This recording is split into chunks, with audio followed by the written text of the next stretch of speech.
A reading from the Holy Gospel according to Matthew, chapter 6, verses 7 to 15. The passage is taken from the Message version of the Bible. The world is full of so-called prayer warriors who are prayer ignorant. They're full of formulas and programs and advice, peddling techniques for getting what you want from God. Don't fall for that nonsense. This is your Father you're dealing with, and He knows better than you what you need. With a God like this loving you, you can pray very simply like this: Our Father in heaven, reveal who you are. Set the world right. Do what's best as above, so below. Keep us alive with 3 square meals. Keep us forgiven with you and forgiving others. Keep us safe from ourselves and the devil. You're in charge. You can do anything you want. You're ablaze in beauty. Yes, yes, yes. In prayer, there is a connection between what God does and what you do. You can't get forgiveness from God, for instance, without also forgiving others. If you refuse to do your part, you cut yourself off from God's part. The Gospel of the Lord. Let us now listen to a short reflection on the Holy Gospel according to St. Matthew, chapter 6, verses 7 to 15. The Year of Prayer.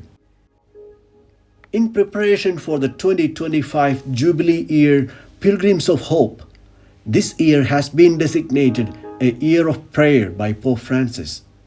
The Holy Father announced its launch on the Sunday, 21st of January 2024, on the 5th annual celebration of the Sunday of the Word of God.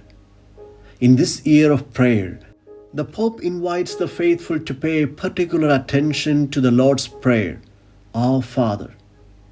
And this presents us with a great opportunity to go back to the basics of prayer. The Lord's Prayer is a catechesis on prayer and gives us a lesson on how to pray. In the early church, the catechumens directly learned this prayer from the mouth of the bishop and prayed it together as a profession of faith. During the Easter Vigil, they recited it for the first time together with the community after their baptism. Jesus, by teaching us to call God as our Father, wants us to stand before the Father confidently and ask for what we need to live as His sons and daughters. No other religion except Christianity presents God as the Father and Mother of His people. We cannot recite the Lord's Prayer with sincerity if we are greedy for possessions, anxious about our tomorrows, forgetting the poor, and not caring about social justice. Paraphrasing the Lord's Prayer would mean to say, "Help me, Father, to be content with the necessary, to be free from the bondage of greed, and strengthen me to share with the poor." Jesus wants us to pray that we must avoid the temptation of abandoning our faith in the loving and merciful Father. Our prayers are not intended to persuade God to change His plans. Prayer does not change God. Instead, it opens our minds and changes our hearts.